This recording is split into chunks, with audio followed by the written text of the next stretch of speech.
Hello नमस्कार, मैं Paramjit Singh pharmacist आपका मेरे यूट्यूब चैनल पर स्वागत करता हूं। दोस्तों, बैक्टीरिया के कारण हमारी बॉडी में बहुत सारे इन्फेक्शन आ जाते हैं, जैसे टीथ का इन्फेक्शन आ गया, नोज का इन्फेक्शन आ गया, लंग्स इन्फेक्शन आ गया, गैस्ट्रोइंटेस्टाइनल इन्फेक्शन आ गया, यूरिनरी ट्रैक्ट इन्फेक्शन आ गया, वेजाइनल इन्फेक्शन आ गया और स्किन एंड सॉफ्ट टिश्यू का इन्फेक्शन आ गया।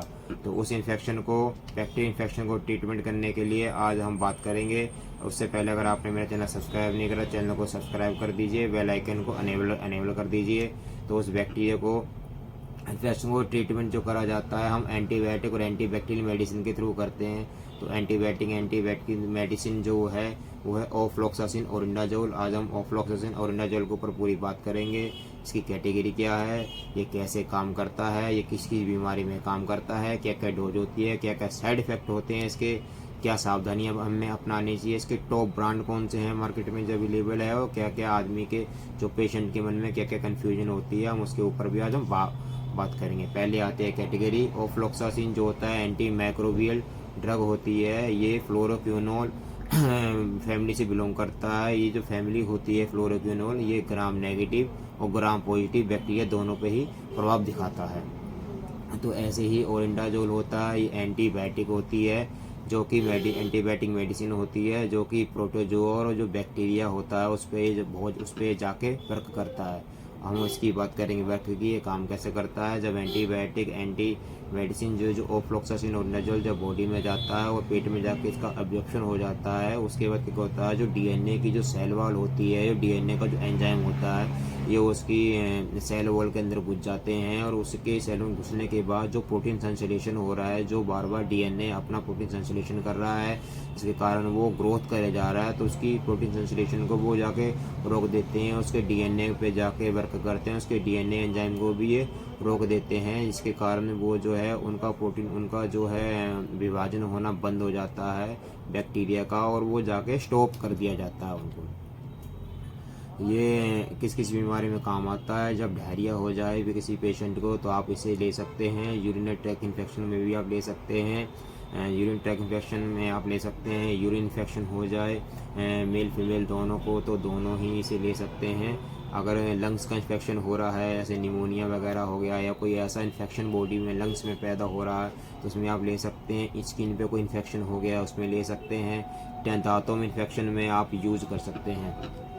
अब इसकी डोज की बात करें, तो डोज जो होती है डिपेंड करती है पेशेंट की एज पे, डिपेंड करती है क्या पेशेंट की एज है, उसके अकॉर्डिंग इसकी डोज होती है। और उसका अगर एज भी अगर आप कंफर्म नहीं कर पा रहे हैं, तो पेशेंट का वेट है, वेट फैक्टर भी बहुत ज़्यादा प्रभाव दिखाता है, तो आप वेट के अकॉर्डिंग भी इसकी डोज होती है। और क्या पेशेंट को बीमारी है, उसके अकॉर्डिंग भी इसकी डोज होती है। ऑफ्लॉक्सासिन जो होता है टैबलेट फॉर्म में अवेलेबल होता है, और सिरप फॉर्म में अवेलेबल होता है। ऑफ्लॉक्सासिन जो होता है 200 mg होता है, और ओरिंडाजोल 500 mg होता है, जो टैबलेट फॉर्म में आता है। और ऑफ्लॉक्सासिन 50 mg पर 5 ml होता है, और ओरिंडाजोल 125 mg पर 5 ml होता है, जो सिरप फॉर्म में अवेलेबल होता है मार्केट के अंदर। अब आती है इसकी साइड इफेक्ट के बारे में। Side effect nausea, vomiting, blur eyes हो सकती हैं, कॉन्स्टिपेशन भी हो सकता है ज़्यादा, उससे डिजीनेस आ जाता है, हार्ट बर्न होना शुरू हो जाता है, कई बार डिजीनेस आ जाता है, माउथ में ड्राइनेस आ जाता है, एब्डोमिनल पेन भी हो सकता है। इसकी सावधानी क्या क्या लेनी चाहिए। हमें अल्कोहल के साथ में लेना यह सुरक्षित है, और आप ड्राइविंग कर रहे हैं तो आप इसे नहीं ले सकते हैं। अगर प्रेगनेंसी है, प्रेगनेंसी के दौरान भी यह सुरक्षित है, ब्रेस्ट फीडिंग में भी और किडनी, और अगर आपको कोई अदर कोई लिवर की कोई डिसीज है, तब आपको ये लेना नहीं चाहिए। अगर आप फिर भी आप लेते हैं, तो डॉक्टर की सलाह आप लें, और उसके बाद फिर आप इसको ले सकते हैं। इसके टॉप ब्रांड मार्केट में अवेलेबल है। ये टैबलेट आती है ऑफ्लॉक्स ओजेड, इसकी एक सिरप आती है ऑफ्लॉक्स ओजेड की, सेम टू सेम, जो कि सिप्ला कंपनी बनाती है।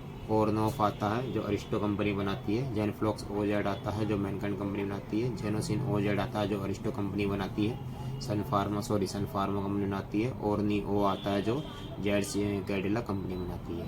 अब एफ्लॉक्स सासिन और ओरिंडाजोल के बारे में क्या क्या कन्फ्यूजन है, उसके ऊपर बात करेंगे। ऑफ्लॉक्सासिन ओरिंडाजोल टैबलेट क्या होती है। जो ग्राम नेगेटिव ग्राम पॉजिटिव दोनों तरीके के बैक्टीरिया पे काम करती है। इसके कारण ये बहुत ज़्यादा प्रभावी होता है ये बैक्टीरिया पे, तो ये लेना बहुत ज़्यादा अच्छा होता है। और दूसरा आता है, कई बार कन्फ्यूजन होती है पेशेंट के मन में कि ये जो ओरिंडाजोल और फ्लोक्सासिन जो टैबलेट है, ये सोल्ट लेना जो है सुरक्षित है नहीं है। तो मैं कहूँगा कि ये बहुत ज़्यादा सेफ़ है, लेकिन कई बार कुछ केसों में किसी पेशेंट को डिजीनेस हो जाता है, पेट में दर्द शुरू हो जाता है, उल्टी भी हो सकती है और ड्राइनेस माउथ भी हो सकता है, हार्ट बर्न हो सकता है। अगर आपको ऐसी कोई समस्या इसको लेने से हो रही है तो आप अपने डॉक्टर से भी कंसिडर कर सकते हैं। और एक क्वेश्चन और होता है पेशेंट का कि अगर मैं डायबिटिक हूँ तो इसे ले सकता हूँ नहीं ले सकता हूँ। तो नहीं, अगर आप डायबिटिक हैं तो आप इसे नहीं ले सकते। अगर लेना चाहते हैं डॉक्टर की सलाह लीजिए, क्योंकि क्योंकि ये क्या होता है, ब्लड ग्लूकोज लेवल को डाउन कर देती है और फ्लोक्सासिन और ओरिंडाजोल के कारण ब्लड ग्लूकोज लेवल डाउन होने के कारण शुगर कम हो सकती है। अगर आप इसे लेना चाहते हैं डॉक्टर की सलाह लीजिए। और कई बार क्या होता है कि कई बार पेशेंट कहते हैं कि मैं अपने रिस्क से ले सकता हूँ, मतलब on can I take floxacin और ओरिंडाजोल ऑन माय ओवन। तो मैं कहूँगा कि हाँ, आप ले सकते हैं, सेल्फ मेडिकेशन कर सकते हैं। ये एक अच्छा एंटीबायोटिक है बैक्टीरिया के against. Can I stop taking floxacin और ओरिंडाजोल ऑन माय ओन? तो मैं कहूँगा कि नहीं, क्योंकि आप जब डॉक्टर इसको सलाह देता है, मैं पहले कहूँगा कि इसका जो कोर्स होता है 3 से 5 दिन का होता है, और इसका पूरा कोर्स लेने के बाद ही इसे आपको स्टॉप करें। अगर कोई समस्या आपको महसूस हो रही है इसको लेने के बाद, तब आप अपने डॉक्टर से कंसिडर आप कर सकते हैं और इसे आप छोड़ भी सकते हैं। तो आपको अगर मेरे द्वारा जो जानकारी दी गई हो तो आपको अच्छी लगी हो तो वीडियो को लाइक करें, कमेंट करें और अपने दोस्तों को, रिश्तेदारों को भी शेयर कर दें। और आपका मेरे चैनल पर बने रहने के लिए बहुत बहुत धन्यवाद।